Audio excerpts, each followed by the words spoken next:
This episode of True Mind is brought to you by Swidoprod. For all your audio and visual needs, you can find them at www.swidoprod.com. And today we're going to be diving deep into deep relaxation techniques. Oh, very nice. We're going to be looking at things like deep breathing and progressive muscle relaxation. We're going beyond just the surface. Yeah, surface level tips, yeah. Yeah, and we're looking at how these things can make a real difference in your life. Well, it's interesting you should say that going beyond the surface level. Yeah. Because, a lot of the conversation around stress reduction these days sort of focuses on this idea of digital detox, right? Yeah. The idea that if we can just get away from our devices, then, things will be better. Right. But the research is sort of a mixed bag on that, don't you think? It is, yeah, absolutely. I mean, some studies, like the one by Rad Teich and his team, they show that digital detox programs can be really enjoyable for some people. Yeah. And it can lead to reduced stress and better sleep. Yeah, definitely. But then you have research like Coyne and Woodruff's work. Yeah. And they found that other people felt isolated during the detox. Oh, wow. Or they just ended up substituting one screen activity for another. Well, right. Just trading one for the other. Yeah, exactly. So it seems like just, unplugging isn't really a cure-all. It's more about like a mindful relationship with technology instead of just, completely avoiding it. Yeah, so if, stepping away from our devices isn't the whole answer. Yeah. Where do we go from there? How do we really tap into that deeper level of relaxation? Well, one of the most powerful and accessible tools that we have is our breath. Oh, okay. I mean, think about it. Your breath is always there, right? Yeah. And by just being, consciously aware of it and working with our breath, we can really, make a big difference in our mental and physical state. So what does that look like? Like consciously working with your breath, what does that mean? Well, it could be as simple as, just focusing on extending your exhale. So when you breathe out, consciously extend that out a little bit. And that naturally slows down your breathing rate, which then has this kind of cascading effect on your nervous system, leading to, just a calmer state. That's interesting. Either the mindful movement source that we have here talks about the breath as an anchor to the present moment. Oh, that's good. Because you can't change past breaths or future breaths. Exactly. There's only the one that's happening right now. That's it.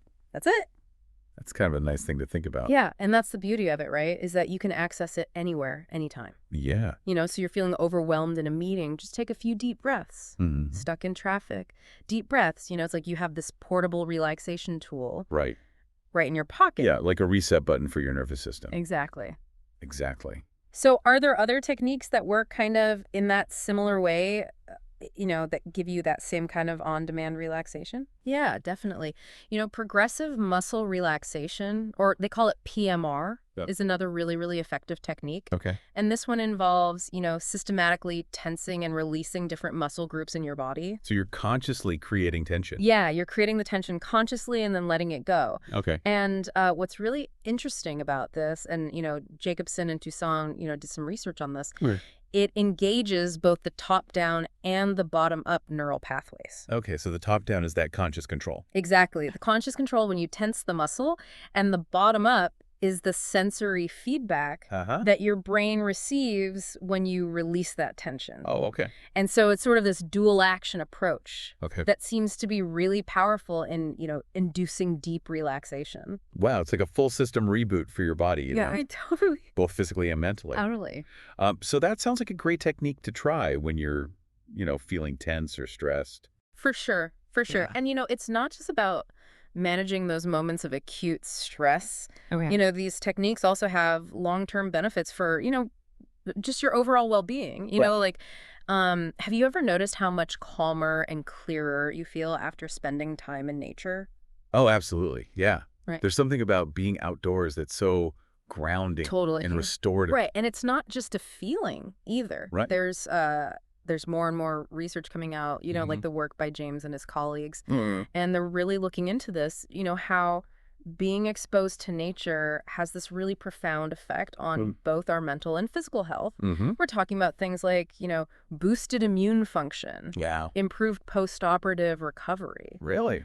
Even, enhanced cognitive function. That's amazing. And Ulrich's research really goes into that. Wow. So, it sounds like bringing more nature into our lives. Yeah. Even in small ways could be a really, key ingredient in cultivating this deeper relaxation. I think so too. And, this brings us to this idea of mindfulness, Okay. which is really about cultivating a greater awareness of our thoughts and feelings and bodily sensations. Like, Right. when you're in nature, you're more aware of your surroundings, right? Right. Yeah.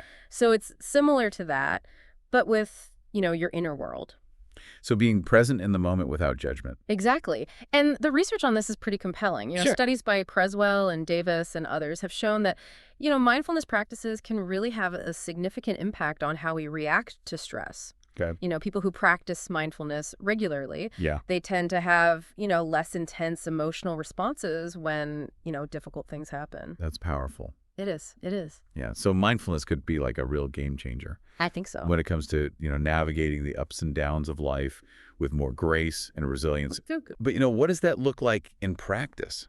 Like, what are some actual techniques that people can try? Right. So there's two main approaches to mindfulness. Okay. One is focused attention, Okay. and the other is open monitoring.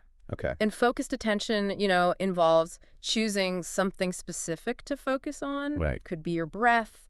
It could be a mantra, something like that. Mm-hmm. And then, whenever your mind wanders, you just gently bring it back. I've tried that before, like, focusing on my breath during meditation. Yeah. And it's amazing how challenging it is to stay focused. It is. Our minds are busy. Like, my mind is all over the place. You're very busy. Jumping from one thought to another. Yeah. It's really hard. It's true. It's true. But, with practice, you can train your attention to become more, stable and focused. Right. And that's where open monitoring comes in. Okay, so what's open monitoring about? So open monitoring is more about observing your thoughts and feelings and sensations, but without getting carried away by them. Hey. It's like taking a step back and becoming a witness to your experience. So instead of getting caught up in the storyline of our thoughts, right. we're just acknowledging them and letting them pass. Exactly. And that can be incredibly liberating because it helps us to realize that we are not our thoughts. Oh, wow. We have the capacity to choose how we respond. That sounds a lot like Thich Nhat Hanh. Yes. He talks about cultivating inner peace and equanimity even in difficult situations. Yes, exactly. And his teachings really embody the principles of mindfulness. Right. And offer practical guidance on how to, bring them into our daily lives. This is really insightful.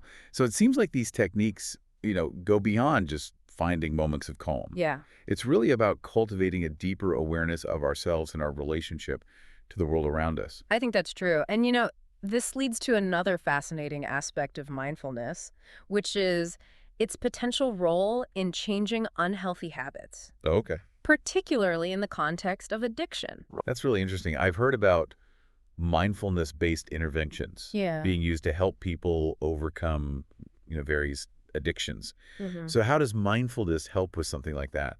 Well, one of the key mechanisms is that it helps reduce cravings Okay. and strengthens cognitive control. Okay. Brewer and his colleagues have, done a lot of research on this. Okay. And basically by practicing mindfulness, people become more aware of the triggers that lead to the addictive behaviors. Okay. And then they develop healthier coping mechanisms. So it's about becoming more aware of the impulse, Right. observing it without judgment, Yeah. and then choosing a different course of action. Exactly. Exactly. And research has shown that this approach can be really effective. For example, studies have found that, mindfulness-based interventions can help people reduce their, consumption of things like alcohol and tobacco. Wow, that's amazing. Yeah. So it seems like mindfulness can be a really powerful tool for breaking free from these ingrained patterns That definitely. and creating positive change. Yeah. And it all ties back to that mind-body connection that Yeah. we were talking about before, right? Yeah. When we cultivate that inner peace and calm, it impacts our physical well-being too. Absolutely. Yeah. They're inextricably linked. Right. Take sleep, for instance. Research by Firth and his team has shown that, if you can improve your sleep quality, Mm-hmm. that can lead to significant improvements in your mental health. Really? So, a good night's sleep can boost your mood Wow. and help you manage stress. Interesting. But then on the flip side, if you're feeling stressed or anxious, that can actually disrupt your sleep patterns. Right. And so it creates this kind of vicious cycle. So it's a holistic endeavor, really, It is. taking care of our mental and physical well-being. Absolutely. We can't neglect one without impacting the other. It's all interconnected. It's all connected. And that's why, it's so important to find relaxation techniques that work for you Right. and make them a part of your daily life. Mm-hmm. It's not about finding that one perfect technique that works for everyone. Right. It's about exploring and discovering what feels most supportive Right. and nourishing for you. So finding what works for you and making it a regular part of your routine. Exactly. Whether that's deep breathing, PMR, spending time in nature, practicing mindfulness. Yeah. You know? It's about finding those practices that help you tap into that, that deep well of peace and calm that's always there. Right. Even when things are, hectic and busy. Yeah, exactly. And, the beauty is the more you cultivate those practices, Yeah. the more, accessible that inner peace becomes no matter what's happening around you. Well, we've covered a lot of ground today. Well, yeah. Exploring all these various techniques for cultivating deep relaxation. Yeah. And enhancing our well-being. It's been great. What a fascinating exploration. It has. And I'd love to leave our listeners with one final thought to ponder. I like that idea. How about this? Imagine yourself as this vast open sky. Okay. And, thoughts and emotions are like clouds passing through. Okay. But your true nature remains, spacious and undisturbed. Beautiful. Yeah. It's a reminder that, even amidst the storms of life, there's that deep well of peace and stillness within us. Exactly. And by cultivating that inner spaciousness, we can tap into this wellspring of resilience and well-being that can carry us through any challenge. Thank you so much for joining us on this deep dive into deep relaxation techniques. My pleasure. And for all our listeners out there, we encourage you to continue exploring these practices and discover that transformative power of deep relaxation in your own lives. We'll be back with more after a short break. It's amazing, how these ancient wisdom traditions, like the ones from Thich Nhat Hanh, Yeah. how they're becoming more and more relevant in our, modern world. It's true. I think people are really craving a deeper sense of meaning and connection. I agree. In this world that feels chaotic. Yeah, it's overwhelming. And overwhelming a lot of times. And I think these practices offer like a path to that inner peace and stability. Right. Which feels really valuable right now. For sure. It's a reminder that, true well-being is an inside job. Right. It's not about what's happening outside of us. Right. It's about, cultivating that peaceful, harmonious inner state. So it's about shifting our focus from, seeking happiness outside of ourselves Exactly. to cultivating it from within. That's it. Yeah. And that's where these relaxation techniques and mindfulness practices come in. They help us create the conditions for, that lasting happiness and well-being. This makes me think about self-care. Yeah. Because in our busy lives, it's so easy to put our own needs last. It is. But these practices, they're a good reminder that taking care of ourselves is essential. Right. It's not selfish. Yeah. It's like that oxygen mask analogy, right? Yeah. You got to put your own mask on first before you can help anyone else. Exactly. And when we prioritize our own well-being, we actually show up as better versions of ourselves in all areas of our lives. It's true. It's also a good reminder that, you have to find what works for you. Yeah, totally. There are so many different techniques and practices out there. There are. And it's not about finding the one right way. It's about exploring and discovering what resonates with you. I agree. It's like, creating a personalized toolkit for well-being that's tailored to your, your unique needs, preferences. Yeah, it's like a journey of self-discovery. It is. We're learning about ourselves and what helps us to feel our best. Absolutely. And as you continue on that journey, be patient with yourself. Yeah. It takes time. It does. It takes practice to really cultivate these skills, but the rewards are worth it. I think that's such a good reminder. Yeah. Because, it's so easy to get caught up in instant gratification. It is. But true transformation, takes time. Yeah. And dedication. Yeah. And a gentle approach. Yeah. And I think that's a beautiful way to approach this whole thing. This exploration of deep relaxation and mindfulness. Yeah. It's not about, adding more to our to-do list. Yeah. It's about creating a sustainable practice that we can weave into our lives.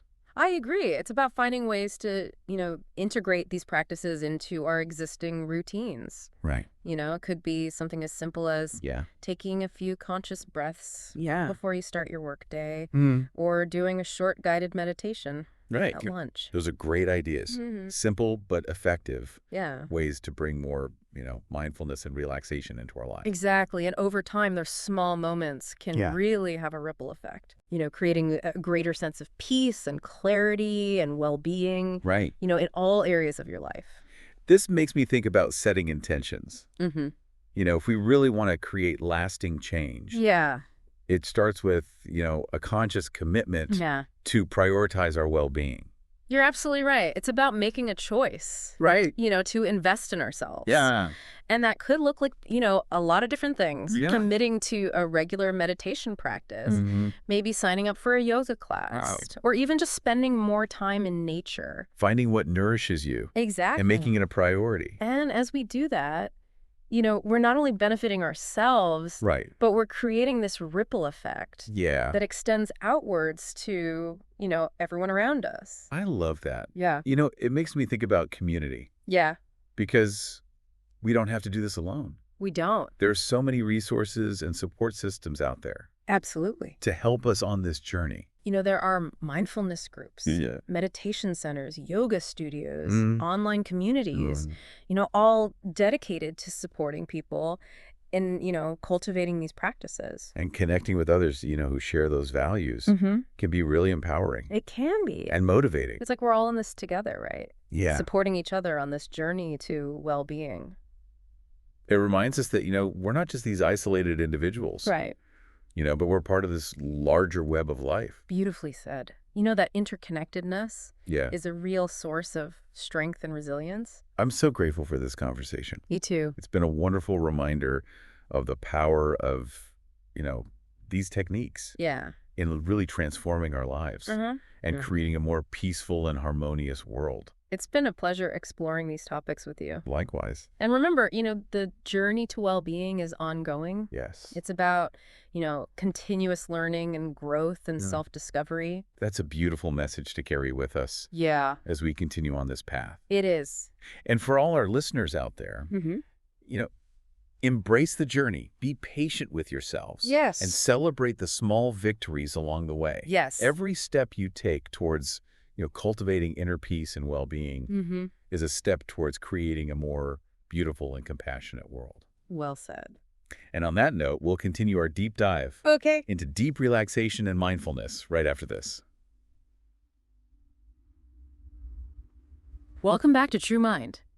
We're continuing to explore deep relaxation techniques, and we're going to be getting into the science behind these practices and how they can really make a difference in our well-being. Yeah, as we've been talking about, one of the most interesting things about all this is that it brings together these ancient wisdom traditions with modern scientific research. It's not just about feeling good. There's real evidence that these practices have an impact on our brains and bodies. And that's what's so compelling about this whole topic. It's like that intersection of ancient wisdom and modern science. It is. We're not just talking about abstract concepts. Right. But these practices are actually backed by research.